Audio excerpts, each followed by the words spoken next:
पुढचं अल्टिमेट काय म्हणजे याच्यानंतर हे आपलं इथंच नाही, इथलं निवेदन केलं, टीव्हीवरल्या बातम्या आल्या, उद्या नवीन बातम्या लागल्या, लोक आपल्याला विसरतील.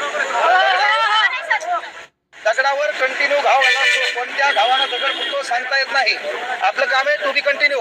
इथलं सुटले उद्या मुंबई, नागपूर, प्रत्येक ठिकाणी आपला ग्रुप तयार करावा लागेल. तिथं 20-30 पोरं त्या मंत्रालयासमोर किंवा महत्वाची गोष्ट त्या कलेक्टर ऑफिस समोर बसलेले लागतील. आंघोळी न होत्या काय होणार, येणाऱ्या काळात यायला आंघोळी करणं नसते. आपण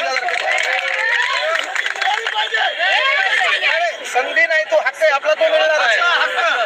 विषय काय, फक्त आपला जो ड्राफ्ट तयार केला ज्यांनी परमिशन घेतलं होतं हे 4-5 पोरं, त्यानंतर शिक्षक वर्ग यांना विनंती करतो की 10-15 मिनिटं आम्हाला जरा बाजूला जाऊ द्या, आम्हाला चर्चा करू द्या काय करायचं. कारण तुमचं प्रत्येक ठिकाणी शिष्टमंडळ तयार करावं लागेल. तुमचा एक ग्रुप असेल, त्या ग्रुपमध्ये शिक्षकांना ऍड करा, त्याच्यामध्ये चर्चा करा. त्याच्या पुढचा भिंतामध्ये हलू नका. पण आपल्याला मुंबईला पोरं वेगळे बसले पाहिजे, नागपूरला पोरं वेगळे पाहिजे. एकीकडे भरती चालू असली पाहिजे आणि एकीकडे आपला गोरगरीब वर्ग बाजूला बसला पाहिजे. आम्ही भरतीपासून वंचित आहेत म्हणून. कळलं का? ही गोष्ट लक्षात घ्या. जेव्हा 100 लोकांकडे रस्त्याने चालताना लक्ष जातं का, तेव्हा एखादा नगाट बी दिसलं त्याच्याकडे पण लक्ष जातं. तेव्हा आपलं काम काय, आपल्यावर लक्ष बरोबर गव्हर्नमेंट देणार आहे. आपलं काम आहे की आपला हा लढा इथं नाहीये, ही सुरुवात झाली. कळलं का? आपला लढा मुंबईला जाणार, आपला लढा नागपूरला जाणार. प्रत्येक ठिकाणी आपलं वयवाडीचं पोरग असेल, SCBCचं असेल, ज्याला वाटलं कोणाला भरती पुढे टाकलावं, ते प्रत्येक पोरग तिथं दिसलं पाहिजे. नाही दिसलं हा रोज चालू ठेवा. आपला प्रॉब्लेम काय माहितीये का, आपल्यात एकोपा नसल्यामुळे आपले वांदे आहेत.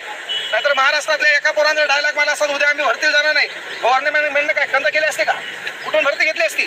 पण आपल्यात एकजूट नाही, मोह चांगलं व्हायला समाज गेला पुढं. हा प्रॉब्लेम आपला आहे. तुमच्यावर अन्याय आहे ना, इथं ज्याचे बी फॉर्म होते ज्याला भरता आले ते हरामखोरांनी इथं तुमच्या सोबत उभं राहायला पाहिजे.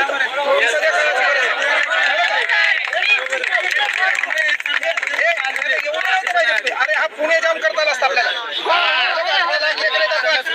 प्रॉब्लेम काय त्याचं म्हणणं आहे, मा फॉर्म भरता आला, मी लागला, लागून तू कलेक्टर तर होईना भाऊ. काही जण विकत कमेंट करते तुम्हाला अकॅडमी वाल्याला ताण आला. आम्हाला भाषणाचे 50,000 घेतो मी एक तास बोलायची. आमचे दिवस बदलले बाबा, पण ज्या लेकरामुळे आमचे दिवस बदलले ते आम्ही लक्षात घेणं काळाची गरज. म्हणून तुमच्यासाठी रस्त्यावर यावंच लागत. एक मोठा भवन सांगलं, कुठलंही आंदोलन असो, पैसा असो, काय असो, सदैव सोबत. ते ताण घ्यायचं नाही. ढवळे सर तिथं त्यांनी आश्वासन दिले आणि नेहमी महाराष्ट्रात कोरोना कालावधीत विद्यार्थ्यांसाठी एकमेव काम करणारा माणूस आहे. पनवर सर आहेत, पुन्हा सर आहेत. त्यामुळं सर्वांना विनंती एकच आहे की आम्हाला एकदा बाजूला बसू द्या. हा लढा कंटिन्यू चालू ठेवा. जर आपण या ठिकाणी हरलो, आपल्याला वाटलं कोणतरी करेल, आंदोलन करेल, त्या कालची अवस्था आठवा. बाबासाहेबांना वाटलं असतं कोणीतरी करेल, तर आज आपण इथं उभे नसतो. ही गोष्ट आपलं काम काय की बाबा, विद्रोह करणाऱ्यांचा महाराष्ट्र आहे, इथं पळपुट्यांचा महाराष्ट्र नाही.